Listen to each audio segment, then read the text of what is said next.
بان وجاءت واكلي من تكريمه بان في شهر مولدي من في البحر ربانا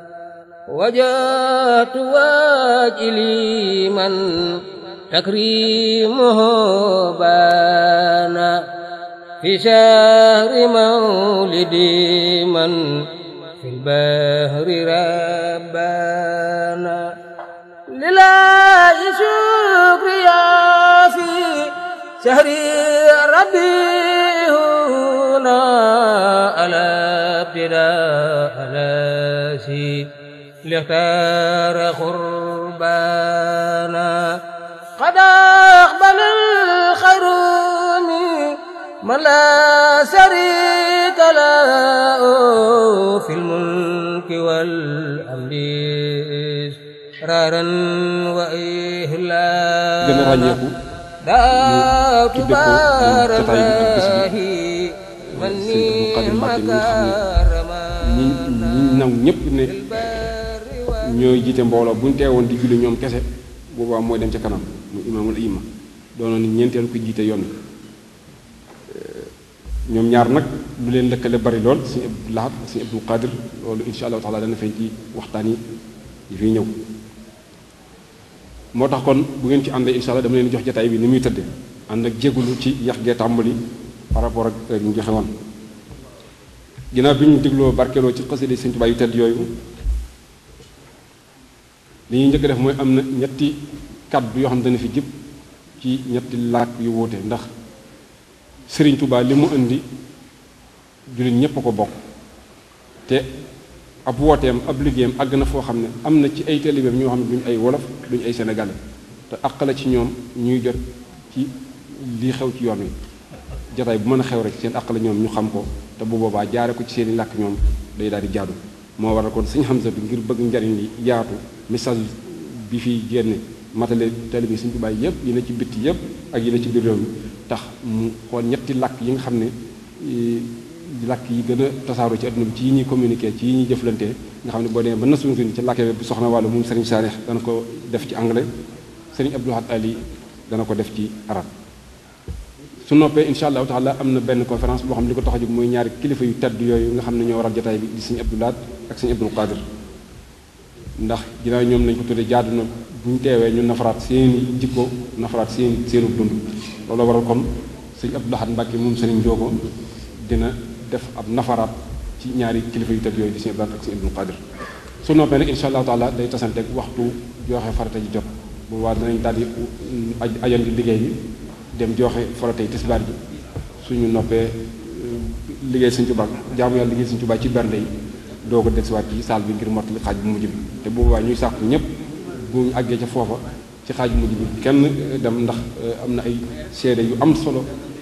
yu bàyyi ko ci ay kilifa yu tedd yoo xam ne bu ñu sañoon bëgg teel bi yëpp danañ ko teewlu kenn bañ leen ko nettali ngir ne bu ñu dellusiwaatee bu ñu jullee tisbaar ba xewlu ba dellusi dinañu déglu ñaari seede yoo xam benn bi Serigne Moustapha moom Serigne Abdou Qadir moo koy def jëme ko ci Serigne Abdou Lahad su noppee Serigne Ahmad Ar-Rafahi moom Serigne Cheikh Mouhamadou Fadil dana def ab seede jëme ko ci Serigne Abdou Qadir kaddu bi nga xam ne moo waroon a bàyyi ko ci Serigne Amsatou mi woote jotaay bi te bu boobaa kaddoom di kaddu Serigne Sidi mi nga xam ne mooy kilifaam te jox ko ci ndigal Serigne Amsatou daa moo ciy sës waaye kaddu du ci sës moo tax kon kaddu gi nga xam ne mooy nag kaddu bu mujj gi yëkkati jotaay bi mooy kaddu xalif général des mourides Serigne Sidi Mokhtar Mbacke. a'uuzu billahi mina sheytaani rajiim bismillahi rahmaani rahiim wasalaatu wasalaamu ala rasulillah sayyidina wa mawlana muhammad sallallahu taala alayhi wa sallam asalaamualeykum wa rahmatullahi taala wa barakatuhu bala ñoo wax discours bi rek dañuy njëkkee ziyaar suñu kilifa yi fi teew mu di Serigne Moustapha Serigne Abdou Samad Serigne Mahfous ak mboolem Serigne Touba fi teew yëpp ginnaaw bu ñu ndokkeelee Serigne Amsatou ba pare li ñuy jiital itam dëgg la dañuy wax ak àdduna sëpp waaye bisu seede la te man damay seede ci seede soosu moo tax ma am na ñetti kàddu yu mu bëgg njëkk sànni te loolu sama waajur si Mahbous mi ngi teew kon li wax lépp lu mu fekk lu mu tudd ndax damay seede ci diggante sëriñ Cheikh Mbacke ak sëriñ Abdou Lahad di seedewaat ci diggante sëriñ Abdou Lahad ak sëriñ Abdou Khadre ndax du sëriñ Cheikh moo mu tudde sëriñ Abdou Lahad sëriñ Abdou Lahad moo mu tudde boppam sëriñ Cheikh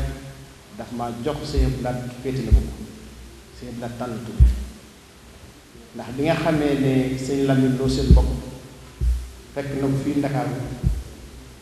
ne ko Mame Bousso am na gone ci suba sa sëñ Cheikh dafa jël Moussa Diop Mbek yónni koy sëñ Abdou Lahad ne ko boo demee ne si at kookee sëdd naaw sëñ Abdou Lahad yónnee wan ndaw ci sëñ Abdou Khadre ba lañ ci war def lépp sëñ Abdou Khadre moo ko def ñu def ci man moom ma ñaanal kon damay sant bu baax kon loolu mooy li nga xam ne moom lay njëkk kon bis bu ñu ko tuddee sëñ Abdou Khadre ma teewaat fii tey war cee wax day mel ne jëfi Sëriñ Tuubaa kon loolu suñu am sa dama la ci sant di la ci gërëm di la xamal ne day bari na lu nekk ci man loo xam ne Sëriñ Abdou Lahad moo ko ci def ndax ba loolee jàllee mu taal otoom ñëw ci kër toog ma soxna may bañ ma jël yóbbu ci moom lu ma am ci ca bis boobu laa ko am te du mu fàtte kon loolu lu ñu wax ci air yooyu télé dañ ci sant yàlla rek bu loolu jàllee nous allons faire le discours en français qui va s'articuler en deux parties. Dans un premier temps, nous allons survoler la crise que le monde est en train de vivre avant de montrer comment la personnalité de Cheikh Abdou Lahad Mbacké, sa noblesse de caractère, tout ce qu'il a réalisé durant son séjour sur terre peut être une solution à cette crise-là. Le monde est donc en crise. Les pays riches comme les pays pauvres sont marqués par une dichotomie entre le social et l'économique. La fragilité économique des États du monde se mesure à l'aune des difficultés des pays riches malgré leur degré de développement et leur capacité de création, de production, d'adaptation et de réaction. La donnée énergétique et la course effrénée à l'accaparement des richesses du Sud continuent d'en tenir le pouls de la marche du monde. Les grandes puissances exaltent ainsi les vertus de la démocratie et de la lutte contre le terrorisme pour maintenir leur domination et faire l'impasse sur les richesses à travers les différents continents. L'exemple de la Libye est là pour l'attester. Au plan social, nous vivons un contraste qui secoue les pays du monde et qui désigne l'existence de deux classes. D'une classe qui s'est accaparée des pans entiers de l'économie de leur pays au profit d'une minorité qui exerce souvent le pouvoir politique. Malgré l'état de développement des uns et des autres, le chômage est endémique et constitue aujourd'hui une menace et un défi, posant ainsi le débat sur la redistribution des richesses, les stratégies de création d'emplois et montre plus que jamais la nécessité de substituer le mieux-être islamique qui est fait d'état d'équilibre et d'harmonie intérieure et extérieure, sous-tendu par la foi, au bien-être occidental dont on nous vante tant les mérites, malgré ses limites évidentes, car excluant la spiritualité, source de bonheur de l'écrasante majorité de la planète. Au plan politique, les peuples africains sont à la base de révolutions anti-impérialistes, nationales et démocratiques. La réalisation de la démocratie par la bonne gouvernance, le respect des institutions, des États et la lutte contre l'impunité constituent des acquis. Dans un État de droit, on trouve en principe une organisation claire